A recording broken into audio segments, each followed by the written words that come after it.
Hello lovely people, నేను ఇవాళ మీకు ఒక యమ్మీ చాక్లెట్ చిప్ కుకీస్ అంటే చాలా మందికి ఫేవరెట్ ఉంటుందండి. టీతో కాఫీతో చాలా ఇష్టంగా తింటూ ఉంటారు. చాకో చిప్స్ కుకీస్ అంటే ఏంటి, మనం బయటే కొనుక్కోవాలా బేకరీస్లో? అవసరమే లేదండి. ఇంట్లో కూడా బ్రహ్మాండంగా చేసుకోవచ్చు. అంతే క్రంచీగా, అంతే టేస్టీగా, ఇంకా టేస్టీగా ఉంటాయి మనం ఇంట్లో చేసుకుంటే. సో ఈ చాకో చిప్ కుకీస్ ఎలా చేయాలో ఇంట్లో నేను ఇవాళైతే మీకు చూపించేస్తాను.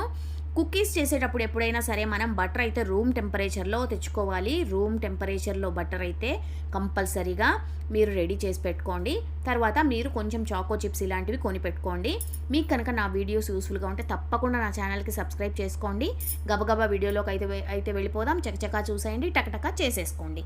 ముందుగా ఒక బౌల్లో 85 గ్రాముల బటర్ 85 గ్రాముల బటర్ తీసుకున్నాను నేను. ఒకవేళ మీ దగ్గర వెయింగ్ మెషిన్ లేకపోతే అరకప్పు బటర్ తీసుకోండి. 1 కప్పు షుగర్ తీసుకోండి. అరకప్పు బటర్కి 1 కప్పు షుగర్ అయితే సరిపోతుంది. 1 కప్పుకి కొంచెం తక్కువ తీసుకోండి షుగర్. 1 కప్పుకి కొంచెం ఒక 3/4 కప్పు తీసుకుంటే సరిపోతుంది. దీన్ని మనం బటర్ షుగరు బాగా కలిసేటట్టు ఇలాగా చక్కగా విస్క్ చేసుకోవాలి. ఇది చాలా క్రీమీగా, చాలా సాఫ్ట్గా తయారవుతుంది అనమాట. ఇప్పుడు ఇలాగా చక్కగా చూసారా ఎంత బాగా తయారైందో. ఇప్పుడు మనం దీంట్లో 150 గ్రాముల మైదా అంటే 1.25 కప్పు మైదా వేసుకోండి. 1/2 స్పూను బేకింగ్ పౌడర్ వేసుకోండి. వేసుకున్న తర్వాత దీన్ని మనం చక్కగా కలిపేసుకుంటాం. ఇప్పుడు మనం దీంట్లో యూస్ చేసినది వెయింగ్ మెషిన్ ఉంటే ఓకే అండి. లేదంటే కప్పుల కొలతలో ఒక కప్పు వేసి 1/4 కప్పు తర్వాత మైదా వేసుకోండి, సరిపోతుంది. ఇప్పుడు మనం చేత్తో దీన్ని చక్కగా కలిపేసుకుందామండి. ఇప్పుడు మనకు కొంచెం గట్టిగా ఉన్నట్టు అనిపిస్తే దీంట్లో మనం 1 చెంచా పాలు పోసుకోవచ్చు. పాలు పోసుకుని చక్కగా దీన్ని సాఫ్ట్గా మన పిండి రెడీ చేసుకోవాలన్నమాట. సో ఇప్పుడు ఇవి మీకు కావాలంటే మైదాకు బదులుగా గోధుమ పిండితో కూడా చేసుకోవచ్చండి. అవి కూడా టేస్టీగా వస్తాయి. కానీ గోధుమ పిండితో చేసేటప్పుడు మీరు ఇంకొక 1/2 చెంచా పాలు ఎక్కువ పోసుకోండి. ఇప్పుడు నేనైతే చాకో చిప్స్ ఒక 1/2 కప్పు దీంట్లో వేసేసాను. మీ దగ్గర చాకో చిప్స్ లేకపోతే మీరు చాక్లెట్ని చిన్న చిన్న పీసెస్గా కట్ చేసుకుని అవి కూడా దీంట్లో వేసుకోవచ్చు. అవి కూడా బాగుంటాయి. లేదంటే జెమ్స్ దొరుకుతాయి కదండి, ఆ జెమ్స్ని మనం పగలకొట్టి అవి కూడా వేసుకోవచ్చు. ఏవైనా వేసుకోవచ్చు అండి, చాయిస్ మనదే.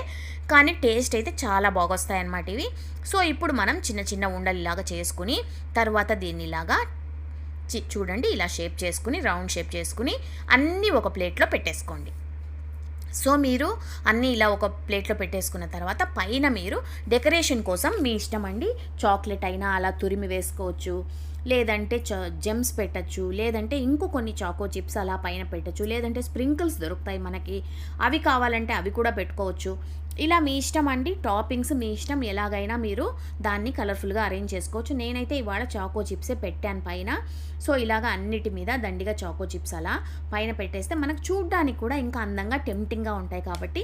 సో ఆల్రెడీ మనం పిండిలో మిక్స్ చేసాము, పైన కూడా ఇలా పెడితే ఇంకా బాగుంటుంది. అందుకని నేనైతే ఇవాళ పైన ఇలా పెట్టేశాను. వీటిని మనం బేక్ చేసుకునేటట్టయితే 160 డిగ్రీ సెంటీగ్రేడ్లో 20 నిమిషాలు అయితే మనం బేక్ చేసుకోవాలి. ఒకవేళ స్టవ్ మీద చేసేటట్టుంటే మీకు ఇదే బిస్కెట్లు అరగంట సేపు అయితే పడతాయి. సో ఇలాగా మీరు చక్కగా చాకో చిప్ కుకీస్ అన్నీ బేక్ చేసేసుకోండి. వేడి వేడి కాఫీ, చక్కటి కుకీస్, స్వర్గం కనిపిస్తుంది. చాలా యమ్మీగా ఉంటాయి. తప్పకుండా ట్రై చేసి ఎలా వచ్చాయో నాకైతే కమెంట్స్ పెట్టండి. నెక్స్ట్ వీడియోలో కలుస్తాను. మీ విజీ.